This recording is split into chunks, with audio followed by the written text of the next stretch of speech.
चाहिए, तो जहाँ जहाँ रेफरेंसेस को चाहिए होंगे वो खुद ही ऐड कर देगा। बिन डायरेक्टरी क्रिएट करके भी आप बिन डायरेक्टरी में कॉपी कर सकते हैं, ये भी कर सकते हैं, और चाहें तो ऐड रेफरेंस का टूल यूज़ कर लें। तो यहाँ पे मैं ऐड रेफरेंस का टूल यूज़ कर लेता हूँ। ऐड रेफरेंस में करें ब्राउज़ करके जहाँ मैंने सेव किया है Rafe, Facebook connect, ASP net, Facebook tool kit, और ये चारों हम ऐड कर लेते हैं। अभी जब ऐड करेंगे ये खुद ही बिन डायरेक्टरी भी बना देगा। तो देखिए इसने बिन डायरेक्टरी बना दी है और इसके अंदर ये सारी DLL फाइल्स आ गई हैं। इसको हम मिनिमाइज़ कर देते हैं। अच्छा जी, अच्छा, अब फेसबुक कनेक्ट को इंटीग्रेट करने के लिए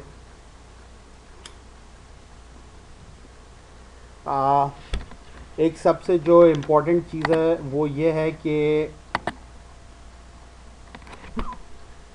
कुछ स्टैंडर्डाइज्ड 5 के करीब स्टेप्स हैं जो आपको करने पड़ते हैं।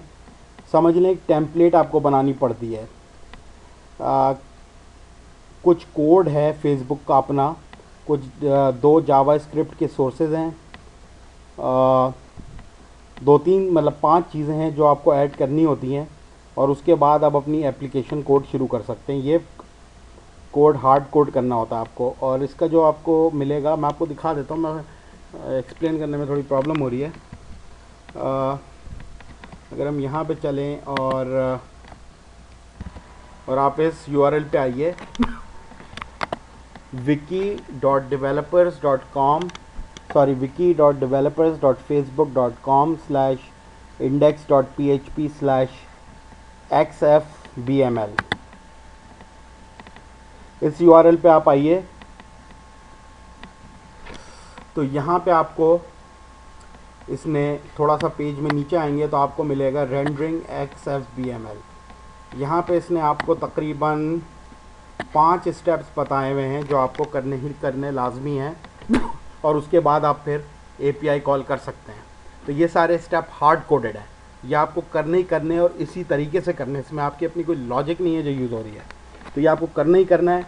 तो पहला स्टेप जो था डेवलपर एप्लीकेशन हमने बना ली है। दूसरा क्रिएट अ फाइल, एक हमें HTML फाइल क्रिएट करनी पड़ेगी जो कि क्रॉस डोमेन कम्युनिकेशन अलाउ करती है, और इसने इसका कोड भी दे दिया है कि कोड क्या होना चाहिए। तो ये सारा का एज इट इज़ कोड हम यहाँ से कॉपी करके अपने विजुअल स्टूडियो में आएंगे, रूट पे राइट क्लिक करके add new item, HTML page, और इसका नाम है XD_receiver, XD_receiver.htm। ओके, और हम इसको ऐड कर लेंगे। ये देखिए नाम रख दिया यहाँ, और इसको हम अब ऐड करेंगे। और यहाँ पे जितना कुछ इसने दिया है डिलीट करके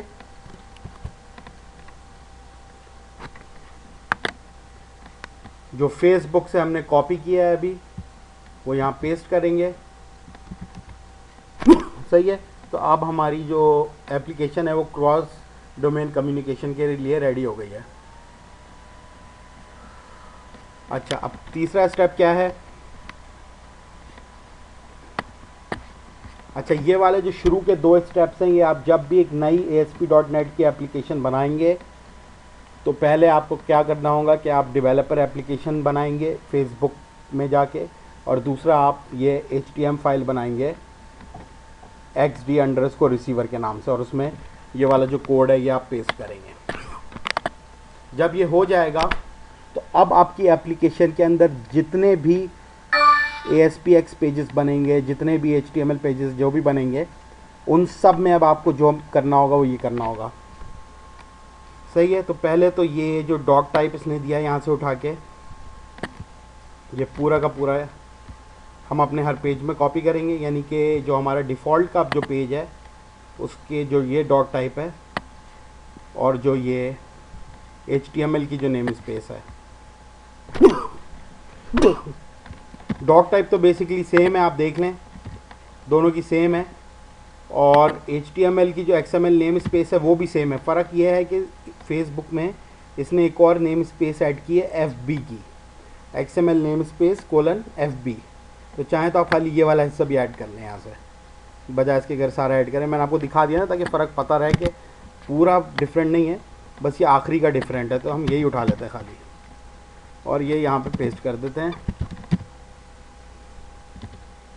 सही है, अब आप देख लीजिए। मैं मेरे ख्याल वीडियो के हिसाब से थोड़ा तेज़ चल रहा हूँ, आप देख लीजिए।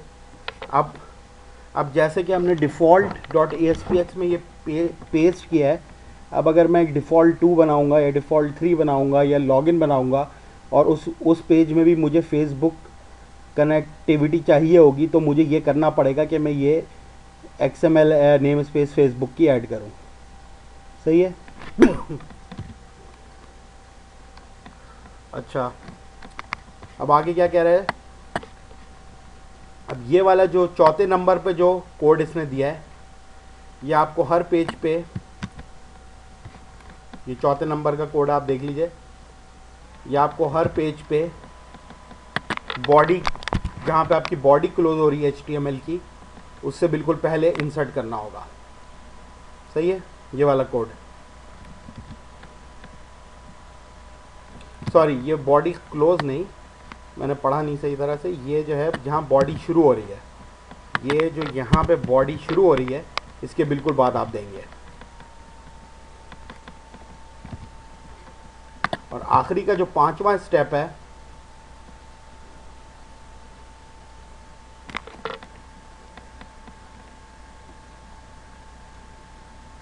ये आप